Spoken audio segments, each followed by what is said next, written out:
Welcome back. I'm so glad you're here today. If you want to improve your English, English legacy content is right for you. Find a comfortable spot and get ready. Today we're going on a journey together. On this journey we're going to tell the story of how one of the world's biggest car companies developed. Mercedes-Benz is today worth around $80 billion and is one of the world's oldest and most luxurious automobile companies. Today people buy this brand's expensive cars. They have no idea how this brand grew.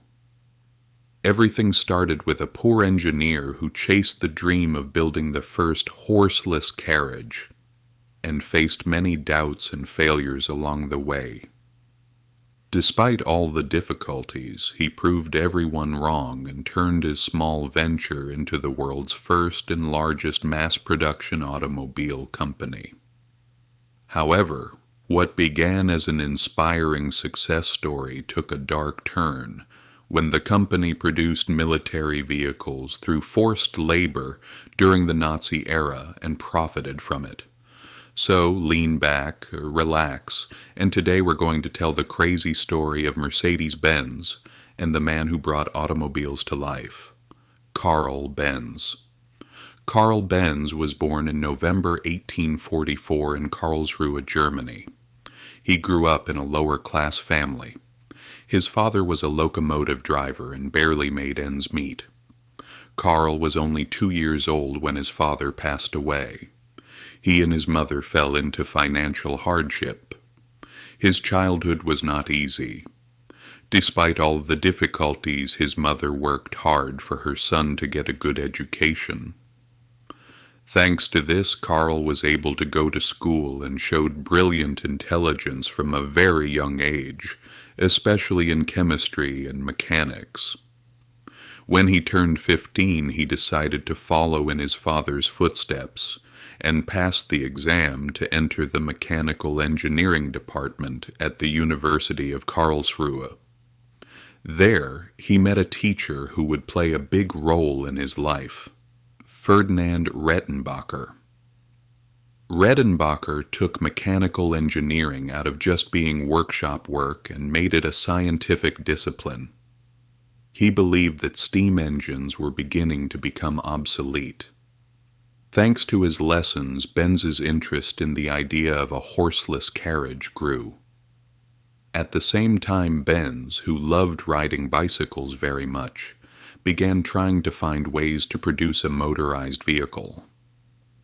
At that time, many engineers had tried to build the first automobile. Some had produced self-moving vehicles, but they were impractical. Benz noticed that most of these vehicles were based on steam engines and understood that a different system was needed. People laughed at his ideas. But he believed it was possible. He just needed time. After graduating, he worked in various engineering jobs for 7 years.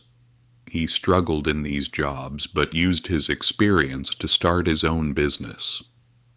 In 1871, at the age of 27, he partnered with a mechanic named August Ritter and set up a workshop in Mannheim. At the same time, he continued working on a motorized vehicle. However, his partner was unreliable and things began to go badly. Around this time, he met Bertha Ringer. Bertha, who would later become his wife, came from a wealthy family. She could not stand to see Carl's efforts go to waste and used her own money to buy out the partner's shares. This way, full control of the company passed to them. During this period, Benz made great progress. In 1879, he developed a gasoline-powered 2-stroke engine. He patented many inventions to generate more income: ignition system, carburetor, clutch, gear system, and more. However, the company was still struggling. Investors stepped in. Benz lost his share in the company. In the end, he was left with only a 5% stake and left the company. The company he had founded was no longer his. This was a big blow for him, but it made him even more driven. He formed a new partnership and this time succeeded. Now he could focus on his main goal, the automobile. In 1885, he produced the Benz patent motor wagon, the world's first true automobile. This vehicle had 3 wheels and ran on a gasoline engine. It could reach a speed of approximately 11 kilometers per hour. In 1886, it was presented to the public. The reactions were unpredictable. Some were amazed, some were scared, but Benz didn't give up. In 1888, his wife Bertha secretly set out on a long journey. This was the first long-distance car journey in history. This journey caused a great sensation and proved that the automobile was the future. After that, things moved fast. The company grew. New models were produced. Benz became one of the world's largest automobile manufacturers. During the same period, another company was rising, Mercedes.